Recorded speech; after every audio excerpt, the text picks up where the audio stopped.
Добро утро и од мене.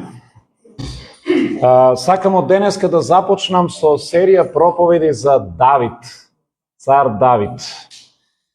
Овој лик ми лежи на срце и долго време размислував да зборувам за него. Ни еден од поомилените ликови од Библијата.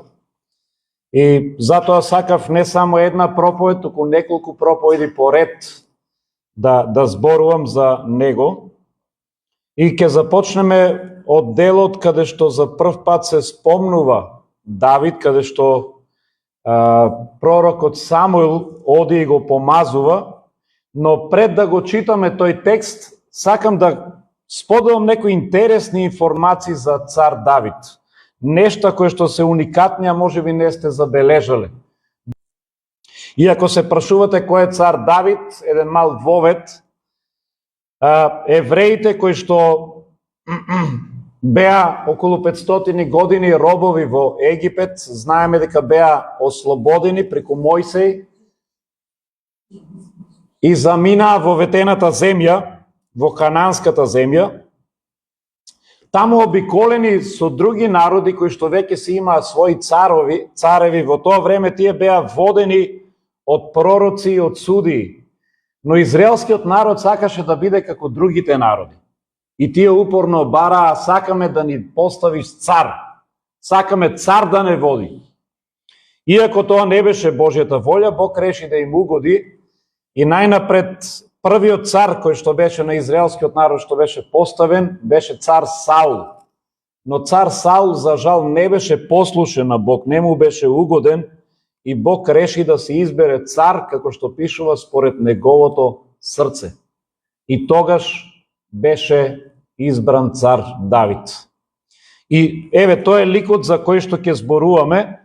Ајде да погледнеме најнапред некои интересни факти, информации за цар Давид. Не знам дали знаете, но цар Давид е единствената личност со ова име во Библијата. Не постои друг Давид во целата Библија. Тој е единствената личност. И јас се изненадив кога почнав да размислувам, викам, чекај бе, нема навистина на ниедно друго место не се зборува за друг Давид.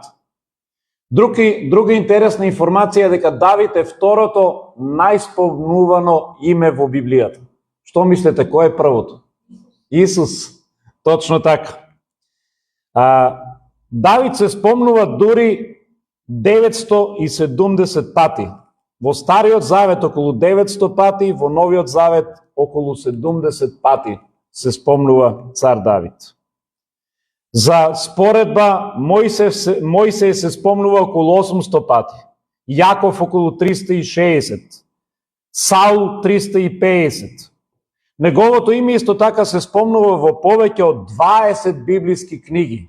Можете да го најдете, значи, на различни места каде што се спомнува за него. Уште една интересна информација за Давид, дека таа е една од најдолгите животни истории во Библијата. Со други зборови, Бог решил да посвети многу од текстот во Библијата за да ни зборува за него. За цар Давид сторијата се протега во 4 библиски книги. Прва Самуилова, втора Самуилова, прва Цареви и прва Летописи. Давид исто така е автор на половина од псалмите, или околу половина. Знаете ли колку вкупно псалми имаме? 150. Давид напишал 73 или според некој 75 псалми. Така да некаде скоро половина од псалмите се напишани од Давид. Други значени информации за Давид е дека тој остварил толкова силно влијание што дури Иерусалим, кој што е најзначајниот град за евреите, се нарекува градот Давидов. И така се спомнува. Дури и Исус се нарекува синот Давидов. Замислете. Според оваа личност. Давид исто така е познат според тоа што е наречен човек според Божјото срце. Ќе Ќе разгледаме подоцна што значи ова нешто, да бидеш човек според Божиот срце, или човек како што Бог сака според Божиот избор. Читаме во Прва Самуилова, 13 глава, кога Самуил, пророкот Самуил му кажа на Саул дека тој е отфрлен од Бога, вели Господ си побара човек според своето срце и го одреди за кнез на својот народ, зашто ти не го запази тоа што ти го заповеда Господ. Исто така во Дела апостолски 13 глава читаме Бог посведочи и рече: го најдов Давида, синот Есеев, човек според моето срце, кој ќе ја исполни целата моја волја. Ево, овие се тие две места каде што се спомнува дека Давид е човек според неговото срце. Давид исто така според неговиот посветен живот и цар кој што бил угоден на Бог станува репер, станува стандард за сите останати цареви. Сите цареви после Давид, ако читаме за нив, Бог ги оценува според животот на Давид. И еве ќе читаме за некој од нив. Пишува за Соломон. Соломон го љубеше Господа, вели, се управуваше според наредбите на својот татко Давид. Читаме за Јеровам. Вели, Јеровам постапуваше како што го правеше тоа мојот слуга Давид. Читаме за Аса. Аса, вели, правеше што е право во очите на Господа, исто како и неговиот прататко Давид. Сите други цареви се оценети според стандардот на Давид. Значи, Бог вели за нив, или тој беше добар како Давид и го правеше оно што е исправно како Давид, или обратно. Например, читаме за Ахас, вели, тој не правеше што е право во очите на Господа својот Бог, како што тоа го правеше неговиот предок Давид. За Езекија, вели, правеше што е право во очите Господови, исто како неговиот татко Давид. Значи, за кој цар да читате, тие се споредени со Давид. Давид станува стандардот за сите останати. И уште едно нешто интересно за Давид е дека Давид во голема мера е прототип на Христос. Тоа значи дека можеме да најдеме многу сличности со Давид и Христос, и со тоа нешто Давид станува праслика на Христос. Можете ли да наведете некоја сличност, например? Нешто во кое што и Давид и Исус се исти. Знаете ли дека и Давид и Исус се од Витлеем? Да, потекнуваат од исто место. И двајцата се родени во Витлеем. Давид пред да стане цар, знаете ли што беше? Овчар, беше пастир. Исус е наречен нашиот добар пастир. Исус е пастирот на овците. Давид беше цар, Исус е наречен царот на царевите. Давид е наречен пророк. На неколку места се спомнува нашиот пророк Давид. Исус исто така е наречен пророк. Давид е помазаникот и беше помазан за цар. Исус е исто така нашиот помазаник. Дури зборот Месија, Мешаја, во превод значи помазаник. Христос значи помазаник. Тоа е значењето на овој збор. Исто така и Давид и Исус беа отфрлени како цареви. Давид не беше препознаен од одреден број на луѓе и тој мораше во одредена ситуација да бега и не беше препознаен како цар, беше отфрлен. Исус така беше отфрлен од народот, од луѓето и беше распнат. Затоа во овие работи ние гледаме дека Давид и Исус имаат сличности и Давид станува прототип на Исус. Според библиските записи, животот на Давид може да се подели на 4 дела. Години во кои што Давид е овчар, години во кои што Давид е во бегство, години во кои што Давид војува и години на владењето или царувањето на Давид. И ние ќе ги опфатеме овие сегменти во проповедите кои што ќе ги имаме, што ќе следуваат неделите пред нас. И денеска реков дека проповедта ќе ја започнеме читајќи го текстот каде што Давид за прв пат се спомнува, каде што тој е помазан за цар. Текстот се наоѓа во првата книга Самуилова, 16 глава. Ке читаме од први стих па дури до 13. Во овој период, инаку чисто како вовет, имајте во предвид дека Бог веќе го отфрли Саула и Бог реши да се избере нова личност за цар. И текстот започнува вака. Господ му рече на Самуила: до кога ќе тажиш заради Саула, кого јас го отфрлив, за да не царува веќе над Израел? Наполни го својот рог со масло и тргни на пат. Јас те праќам при Витлеемецот Јесеј, зашто си избрав цар од неговите синови. А Самуил рече: како би можел да одам таму? Саул ќе чуе за тоа и ќе ме убие. Ама Господ му одговори: земи со себе јуница, па речи: дојдов за да му жртвувам на Господа. И повикај го Јесеја на жртва, а јас самиот ќе те поучам што ќе правиш кога ќе го помазеш оној што ќе ти го посочам. Самуил направи како што му рече Господ.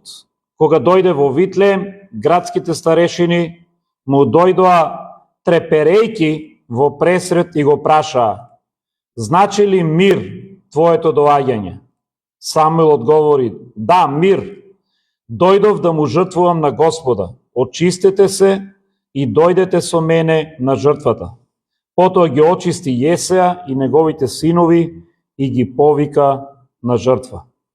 Еве тука ќе застанеме за сега и ќе го разгледаме најнапред овој дел. Давид е помазан за цар, но пред да се случи тоа нешто, читаме дека Самуил, пророкот Самуил е испратен од Бог да отиде во Витлеем и да отиде во домот на Јесеј. Прво нешто кое што забележуваме е дека Бог го испраќа Јесеј со една добра намера. Го испраќа Јесеј за да одбере цар од овој крај. Но не знам дали забележавте, градските старешини кога го видоа Самуила, вели се уплашија, треперејќи од страв. Кое прашање му го поставија? Во мир ли доаѓаш? Тој рече: да, во мир. Дојдов за да принесам жртва. Пригответе се, очистете се и дојдете да ја примите жртвата. Ова мене ми остава впечаток затоа што Самуил беше пророк Божи. И сега замислете, човек кој што е представник на Бог, Божи пророк, доаѓа помеѓу вас. Како би очекувале да е расположението на луѓето кога ќе дојде некој Божи човек? Ние би очекувале тој да донесе мир, да донесе радост, нели? Но кај овие луѓе донесе страв. Зошто страв? Кој е причината да овие луѓе се плашат кога еден Божи човек доаѓа во нивниот крај? Дали сте размислувале за тоа? Зошто би се плашиле? Пред само неколку денови пророк Самуил и беше во ситуација да го укори царот на израелскиот народ, Саул, кој што не беше послушен на Божјата заповед. Му беше кажано цар Саул да ги уништи сите животни и се што беше запленил во војната и требаше дури и да го убие амаликичкиот цар. Наместо тоа, тој го поштети царот Агаг и ги поштети најубавите животни. И Самуил кога дојде, тој го укори за тоа нешто и му кажа: ти постапи погрешно и Бог тебе те отфрли. Тој му изнесе пресуда на цар Саул и после тоа направи нешто кое што ние не би очекувале. Го зеде мечот и му ја отсече главата на царот Агаг. Луѓе, овој Божи пророк, Божи слуга, некако опасно изгледа, нели? И сега, овие вести сигурно се прошириле низ целото царство и се прошириле и до старешините во Витлеем. И кога слушате за некој таков човек кој што е безкомпромисен кон гревот, не прави компромис со гревот, со Божјата непослушност. Ако некој е непослушен на Бог, што прави тој? Зима мечот и решава. Како би се чувствувале? Би си рекле сега, цар Самуил, ова пророк Самуил дојди кај нас. Леле, Господе, веројатно и тука има некој грев, овој ќе сака да расчисти со нашите гревови. Тешко нас сигурно дојде тука да ни донесе некаква пресуда, некаква казна од Господа, сигурно Бог го испратил зеа да ни изнесе некакво проклетство и суд тука на нашите краишта. Колку пати ние размислуваме слично по прашање на Бог. Особено кога си ги знаеме нашите гревови, си велиме, леле, Господ сигурно има да ме казни. Овој Господ, ако реши да дојде во мојот живот, ќе ми изнесе страшна пресуда. Знаејќи го нашиот живот, често пати ние живееме во некаков страв.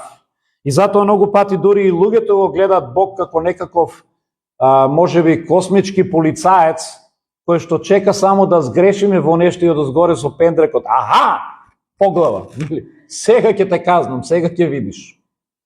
И не е чудо што луѓето така гледаа на Самуил. Но интересно, Самуил кажа доаѓа во мир. Тој рече, очистете се, затоа што ќе принесеме жртва и после жртвата тој имаше сушност радосна вест. После жртвата тој реши да го помазе Давид за цар. И за мен ова е слично на она што Бог го има за нас денеска. Ние сме свесни за нашите греови, често пати трепериме и се плашиме, велиме, јас заслужувам казна, мене сигурно Господ ќе ме казни, ќе ме суди. Но благодарение на жртвата која што беше принесена, наместо казна, Бог има за нас добри вести. Она што Бог го исто има за нас како порака за мене и за тебе денеска е, очисти се, бидејќи има жртва која што е принесена. Жртвата беше Исус. И токму заради таа жртва ти нема да слушнеш лоши вести. Токму заради таа жртва, она што ние го добиваме како вест не е лоша вест. И Бог не доаѓа во нашите животи со цел да не казне, туку доаѓа со добри вести, дека ни е простено и дека ние можеме да бидеме негови синови и ќерки. И тоа е прекрасната работа. И затоа овде она што го направи Самуил или односот што го има старешините кон Самуил, од една страна го разбирам, но од друга страна ми е драго што Самуил дојде со добри вести. Тој кажа, доаѓам во мир, за добро идам. И доаѓаме до вториот дел, каде што беше принесена жртвата, но Самуил реши да отиде и во домот на Јесеј и пишува, кога дојдоа и кога Самуил го виде Елијав, си рече во себе си, тој отиде во домот на Јесеј и ги повика синовите на жртва. И вели, го виде Елијав, најнапред си рече во себе си, без сомнение, еве пред Господа стои неговиот помазаник. Но Господ му рече на Самуил, не гледај на неговата надворешност, ни на неговиот висок раст, зашто јас го отфрлив. Бог не гледа како што гледа човекот. Човекот гледа на лице, а Господ гледа што е во срцето. Потоа Јесеј го повика Авинадава, го поведе пред Самуила, а тој рече, Господ не го избра ни овој. Тогаш Јесеј го доведе Сама, а Самуил рече, Господ не го избра ни овој. Така Јесеј ги доведе своите 7 синови пред Самуила, ама Самуил рече, Господ не избра ни еден од овие. Потоа го праша Јесеја, дали се тоа сите твои синови? А тој одговори, остана најмладиот, тој е на пасиште со стадото. Тогаш Самуил му рече на Јесеја, испрати по него, зашто нема да седнам покрај столот, додека тој не дојде. Јесеј испрати по него. Тој беше румен момок, со убави очи и убава става. и Господ му рече на Самуила: стани, помажи го тое.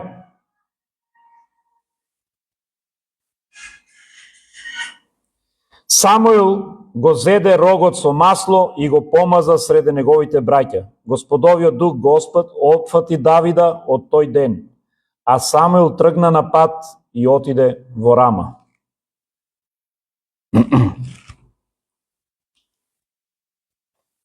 Имаме втор момент кога пророкот Самуил доаѓа во домот на Јесе и го бара од Јесе да ги повика сите негови синови.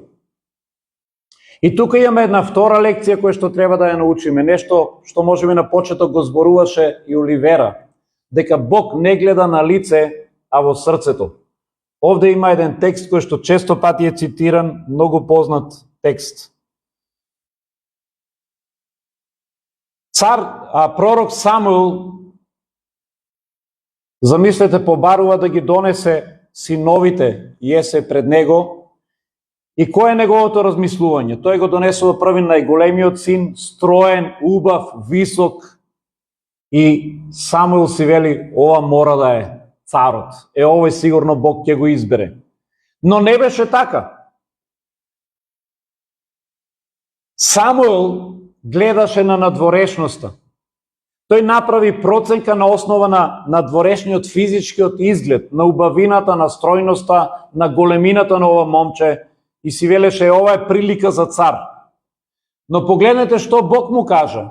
Вели: не гледај на неговиот висок раст, зашто јас го отфрлив. Бог не гледа како што гледа човекот. Човекот гледа на лице, а Господ гледа што е во срцето. Ова би требало да го знаеме сите ние, нели? Но колку пати повторно ја правиме истата грешка. Иако знаеме дека поважно е срцето, тоест карактерот, често пати ние се подпираме на физичкиот изглед. Или за нас приоритет станува физичкиот изглед, па дури и позицијата во општеството. Бог го вреднува човекот според неговиот карактер и мотивите. А ние често пати имаме предрасуди и погрешни заклучоци затоа што ние го вреднуваме човекот според неговата позиција во општеството, според неговиот надворешен изглед, според неговата титула, според тоа како тој е дотеран дали е убаво облечен во костум. И често пати ние донесуваме одлука или суд на основа на тоа нешто. И овде Самуил, кој го погледна ова момче, си велеше: мора тој да е идниот цар. Тој е помазаникот. Апостол Јаков исто така предупредува, ако читате во Јаков 2 глава, да не судиме според надворешноста. И тој таму ни дава пример, вели: ако во вашата црква, во вашата заедница влезе човек убаво облечен со златен прстен на раката и вие му речете: о, ела дојди седни напред, на првиот ред. А вели по него влезе некој сиромав човек, скромно облечен, вие му кажете: ој ти таму седи позади. Јаков вели: вие сте направиле лош суд, лоша проценка, затоа што вели не знаете што е во срцето на едниот и на другиот. И вели: нели ги избра Бог токму оние што се сиромашните и бедните во овој свет, за да се прослави преку нив. Оние што светот ги презира. Ние кога ќе видиме некој сирома, велиме: овој не е за никаде. Може би некој неубаво облечен, но овој не му даваме чест. Оној што е убаво облечениот, на тој гледаме поинеку. Дури на него многу пати ќе му ги прогледаме нештата преку прсти, ќе му искажеме поголема чест. Бог вели: не треба така да биде. Затоа и Павле и Петар апелираат, особено кон жените, да не се фокусираат на надворешниот изглед, туку на карактерот. Слушнете што вели апостол Петар. Вели: вашиот украс да не биде надворешен, во плетење на косата, во ставање на злато, облекување со разни облеки, туку да биде во сокриениот човек на срцето, во нераспадливиот украс на кроткиот и мирен дух, што има поголема вредност пред Бога. Овде Петар нагласува дека ние треба да се фокусираме повеќе на карактерот отколку на надворешниот изглед. Тоа не значи дека треба да се запустиме, дека треба да доаѓаме со искината облека, нели, не испрани, неиспеглани, но она што Библијата ни кажува дека карактерот е поважен од надворешниот изглед. Апостол Павле ни го кажува истото, вели, жените да се украсуваат во пристојна облека, скромно и предпазливо, не со плетенки и злато или со бисери, со скапоцени облеки, туку со добри дела, како што им прилега на жените што исповедат дека се побожни. Павле вели, нивниот украс треба да е пред се добри дела, карактерот, а не да стремат да изгледаат што пораскошно или денеска, за жал, што поразголено. Денеска е другата крајност. Јас направив едно мало интересно истражување.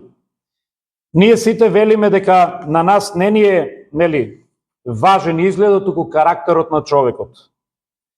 Но постои истражување токму и на ова поле, и еве ќе ви кажам што покажуваат истражувањата. Истражувањата покажале дека ние луѓето постапуваме поразлично кон оние кои што се поубави лица. Дали станува збор за мажите или за жените, се едно, но за нас мажите може би ова повеќе ќе се однесува кон убавата жена. И еве што покажува истражувањето. Атрактивните луѓе добиваат дури до 15% повеќе плата од останатите. Да, значи кога некоја жена е убава или можеби, не знам, и маж, таа личност добива дури до 15% поголема плата, иако еднакво исто работи заедно со другите. Помалку атрактивните, значи добиваат до 15% помалци. По прашање на вработување, правени се дури и експерименти. И е покажано дека атрактивните лица или убавите лица, убавите жени, имат 50% повеќе шанси да бидат вработени од останатите. Еве каков експеримент бил направен.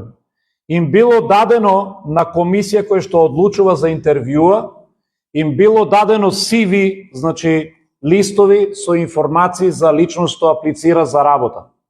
И во CV-то биле внесени потполно исти податоци, значи со исти квалификации, со една разлика. На едниот лист биле истите квалификации, но била закачена слика со личност која што не била убава, а на другиот лист истите квалификации, ама слика со убава девојка. И секогаш ја бирале убавата девојка. Таа била повикувана на интервју, а другото CV било тргано настрана. Може да замислите колку влијае ова на нас луѓето, иако ние викаме не е вистина. Ние сме повлијаени од убавината, од изгледот на одредена личност. По прашање на судови и казни, убавите лица дури за 20% добиваат помалку казни или полесни казни од оние што не се. Кога убава жена ќе биде запрена од полицаец, таа полесно си поминува отколку она што не е убава. И најчесто бива пуштана без казна. Исто така и по прашање на образованието или на оценување. Ист тест кој што требало да го оценуваат професорите, но со различна фотографија. Замислете, потполно ист тест напишан, со исти одговори, исти резултати. На едната фотографија е ставена убава личност, на другата не. За 20% поминувале полесно или биле оценувани подобро тие со убава фотографија, иако станува збор за ист тест. Ова нешто ни кажува дека ние луѓето често пати гледаме на лице. Она што всушност Бог овде ни го кажува. Иако ние велиме овде можеби, Самуел, како можеше вака да ја утнеш работата? Ние го правиме истото секој ден. Кога некоја убава личност ќе застане пред нас, ние сме спрема неа поблаги и по автоматизам истражувањето покажува дека по автоматизам ние таа личност ја сметаме веднаш за поправедна, за подобра, дека таа личност мора да е добра особа, мора да има добро срце, иако тоа не мора да значи. Оливера утрово зборуваше дека гревовите на некои луѓе се видливи, на некои се скриени, нели? Ние не знаеме што е во срцето на човекот. Ние некој човек само заради тоа што изгледа убаво или е красноречив, убаво зборува, му тече мед од устата, ние свелиме, ова е добар човек. Види како убаво изгледа, ова е добра жена. Но ние не знаеме што е во срцето на таа личност. И овде Бог мораше да го научи Самуил токму на таа лекција, дека тоа што некој има убав и атрактивен изглед, не значи по автоматизам дека е добра личност, не значи по автоматизам дека тоа е најсоодветната личност што треба да служи или дека му е угоден на Бог. И затоа овде е важно да ја научиме ова лекција. Бог не гледа на лице, туку на срце. Сега често пати денеска, особено жените кои што се облекуваат провокативно, знаат да го користат овој текст или да го злоупотребуваат, велејки кога ќе се облече разголено и кога можеби некој ќе забележи, некој брат христијанин ќе каже ова не е баш убаво, премногу си разголено облечена, и знаете што знаат да одговорат? Па нели пише во Библијата, Бог не гледа на лице, Бог гледа на срце. Не е важно јас како сум облечена. Јас може да сум и разголена, на Бог тоа не му е важно, на Бог му е важно што имам во срцето. Но овде не е поентата на тоа нешто. Поентата на ова нешто е дека колку една личност да се обидува и да се дотерува, колку една личност и да се обидува да привлече внимание со незиното тело или облекување, Бог ќе те цени според срцето. Не можеш да го измамиш, не можеш да го заведеш Бог. Тоа е поентата. Ние не можеме да го заведеме Бог со нашата убавина. Во Библијата има пример за една жена, Езавела, која што таа ги заведуваше мажите со тоа што се дотеруваше, се шминкаше, се средуваше и таа ги манипулираше со незината убавина, но не можеше да го изманипулира Бог. Бог знаеше дека таа е зла жена и таа заврши трагично. И поентата на ова порака не е дека на Бог не му е важно ако си разголен, тоа не му смета, него поентата е не можеш да го заведеш Бог со твојата физичка убавина. Ти можеш пред луѓето да добиеш некој поени, можеш да ги заведеш, но не можеш да го заведеш Бога. Бог знае што ти е во срцето. И тука можеме да научиме барем две лекции. Првото, да не ги вреднуваме луѓето според надворешниот изглед, позиција, титули, статус и така натаму. Знам дека е тешко, дека сите ние сме луѓе, кога пред нас ќе застане градоначалникот, тенденцијата е секогаш да се однесуваме поразлично од оној што е обичен човек. Или кога ќе застане убава жена, тенденцијата ние да ја прогледаме низ прсти наспроти онаа што не е. Но лекцијата што треба да ја научиме е да не ги судиме луѓето според надворешниот изглед, туку да се обидуваме секогаш да го цениме човекот според неговиот карактер. Без разлика дали е сиромав или богат, дали е на позиција како градоначалник или е обичен земјоделец. Ако тој е чесен, ако го знам како човек со добар карактер, јас треба да го ценам исто како градоначалникот, па дури и повеќе. Дека ние треба да се учиме да го вреднуваме карактерот на човекот, на личноста, а не надворешноста. Да не дозволиме таа да не заблуди и да станеме, како што вели Јаков, судија на лоша проценка. И втората лекција што тука треба да ја научиме е дека Бог и мене и тебе не вреднува според карактерот, без разлика што не сме на некоја позиција. И ова треба да е добра вест за вас, за мене и за тебе. Може би многу пати си велиш, кој сум јас? Кој сум јас? Не сум постигнал ништо, не сум на позиција, не сум ни посебно убав, нели? Може би за многу работи си велиме, јас не сум нешто посебно, но за Бог си посебно, затоа што Бог го гледа твоето срце. Ако ти живееш богугоден живот, Бог те вреднува без разлика дали си убав или не, дали имаш пари или не, дали си на позиција или не. И ова е важно за нас, бидејќи ова ја подига нашата самодоверба.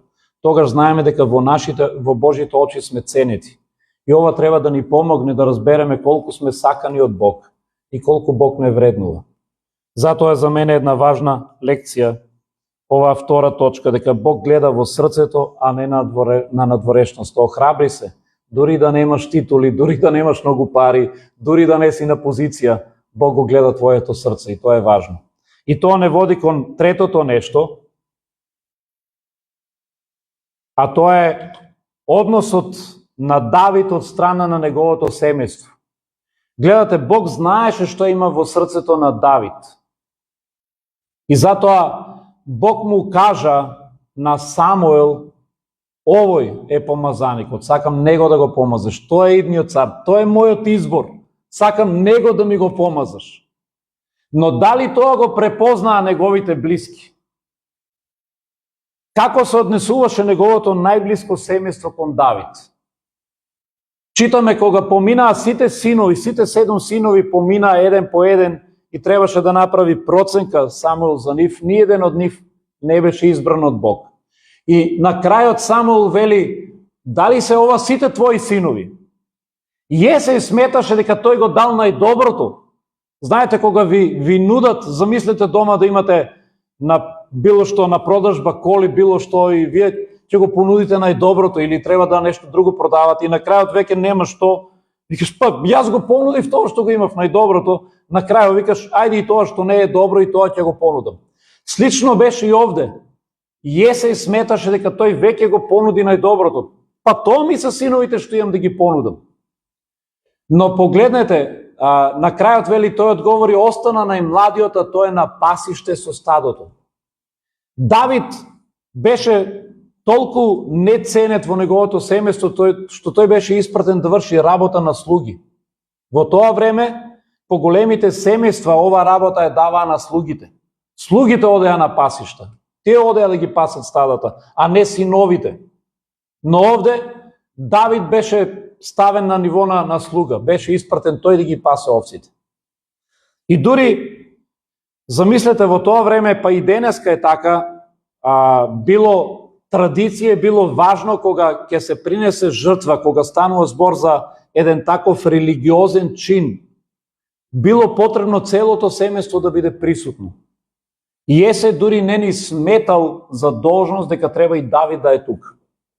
Тие него ни повикале, замислете, на една семејна вечера, каде што се очекувало целото семејство да биде присутно, бидејќи се принесува жртва на Господа, и тоа било обврска, тој него сметал Давид ни за достоен да мора да е таму. Па морал да инсистира Самуел. Самуел рекол, нема да седнам на трапезата и нема да јадеме додека не го викнете Давид.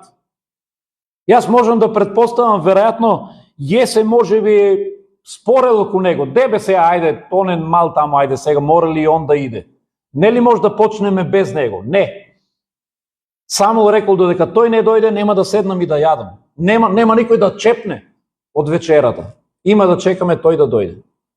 Погледнете колку на ниска позиција бил Давид, или колку не го препознале неговото семејство, дека во него се крие идниот цар. Можно ли е да во семејството твое има некој кој што е иден цар, а ти да не го забележиш? Може би така некојаш си мислиме за себе си. Може би си мислиме, и мене никој не ме забележува. Господи, ти знаеш јас што се сакам да правам за тебе. Господи, ти знаеш колку се ти служам. Господи, ти знаеш колку се молам и за мојот град, и за мојата црква, и во што се трудам да ти угодувам, но никој не забележува. Може би ти си мислиш дека другите не го ценат доволно тоа што ти го правиш за Бог. Што мислите, како Давид размислуваше кога семејството се однесуваше вака спрема него? Дали Давид негодуваше? Ние гледаме дека Давид понизно си ја вршеше неговата работа на овчар. Денеска да кажеш на некој овчар е навредливо нешто. Нели? Ајбе, овчар некој, не ти бива за ништо друго, оди паси овци таму. Инако да знаете, платата за овчар денеска и не е баш мала. Една случајно седев до еден човек, седнав да пијам кафе во градот и ми кажа дека бара му требат работници за овчари и им нуди плата од 1000 евра па нагоре. Така да не е мала, ама ние ја презираме, велиме, ајде бе, овчар, за ништо друго не го био. И сега, може да погледнете дека Давид Дури и откако беше помазан за цар,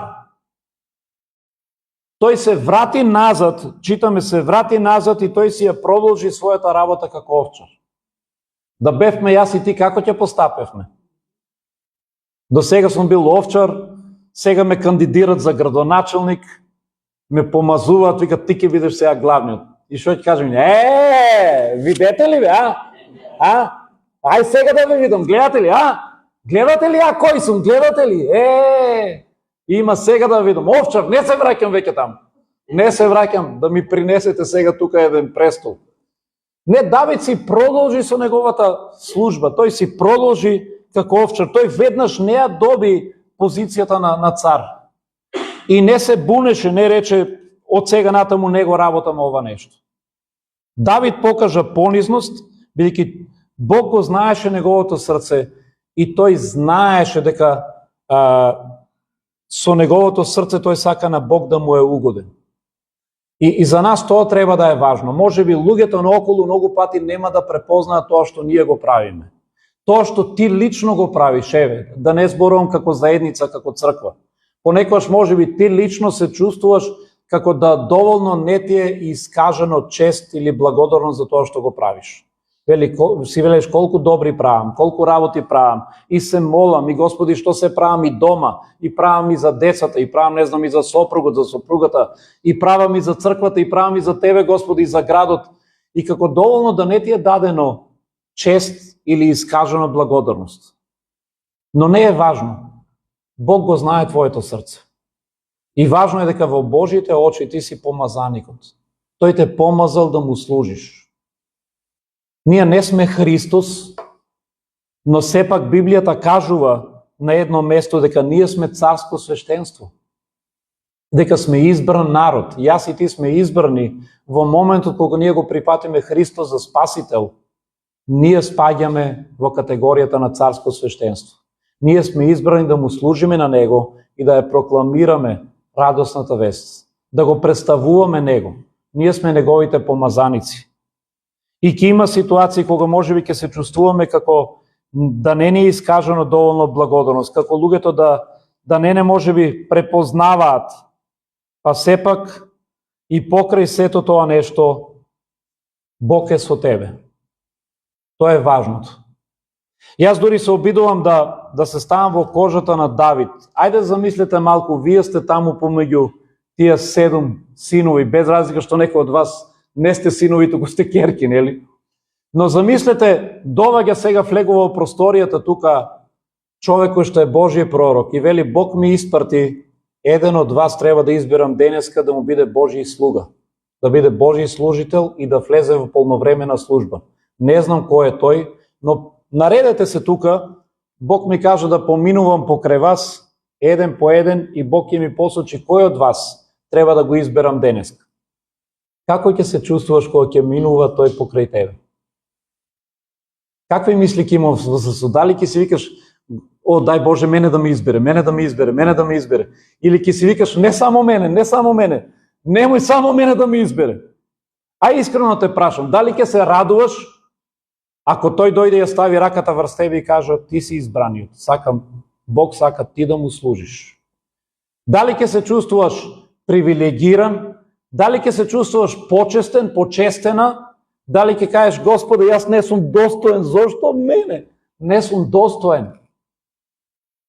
Дали ќе ти е мило или ќе кажеш, кај мене ме избра, баш мора ли јас некој друг нека биде? Какво ќе е твоето размислување? Ќе се радуваш ли што Бог те избрал тебе? Може би, ако имаш навистина чисто срце, јас ќе ви кажам како јас би размислувал. Јас од една страна ќе се радувам дека Бог ме удостоил да му служам и ќе кажам, фала ти Господи што во мене си препознал да бидам твој слуга, но од друга страна ќе имам длабоко чувство на недостојност. Ќе имам чувство, зошто мене? Господе, има и подобри од мене. Господ, ти не знаеш колку сум слаб, колку грешам, не знаеш колку сум на карактер лош, ти не знаеш, Господе, не знаеш дека јас можеби ќе те посрамам. И често пати ние го имаме тоа чувство. Често пати си велиме, зар Боже, можам јас да ти служам? Па ти ги знаеш, Боже, сите мои мани. Може ли со сите мои мани да ме употребиш? И верувајте, ќе зборуваме понатаму во следните проповеди, и Давид имаше мани. Ние сега, кога слушаме за Давид, Бог за него вели, тој е човекот според моето срце. Ние си велиме, Давид мора да е совршениот. Не беше совршениот. Давид правеше грешки и тоа направи неколку катастрофални. Но сепак Бог го избра него да му служи. Затоа, ако Бог ти вели, сакам ти да ми служиш, ти си мојот избран сад, немој да го одбиваш тоа нешто. Бидејќи Бог и покри маните што ги имаш, тој ги знае твоите мани, тој сака да те употреби за негова слава. И не мора сите да бидеме пастори или проповедници за Бог да не употребува. Дури некои од вас ќе бидете употребени посилно отколку можеби јас како пастор. Веќе јас се гледам со вас и се среќам со вас, но вие секој ден сте надвор со луѓе кои што сте неверни и вие сте таму Божите амбасадори пред тие луѓе. Жаклина пред 3000-5000 души оди секој ден на работа и она е Божиот амбасадор таму. Никола е Божиот амбасадор на работа каде што е или во Хрватска каде што ќе оди. Секој ден од вас на поставеното место помеѓу вашите пријатели, вие сте избран сад Божи. И Бог во вас препознал некој кој што е достоен да му служи. Затоа јас би сакал тука да исто како и Давид да се радуваме затоа што Господ решил да неговиот дух го вложи во нас и да не употребува. Нека ова нешто навистина биде за слава Божја. Тука ќе завршам, а ако даде Господ, некој од наредните недели ќе продолжиме пак за цар Давид. Амин.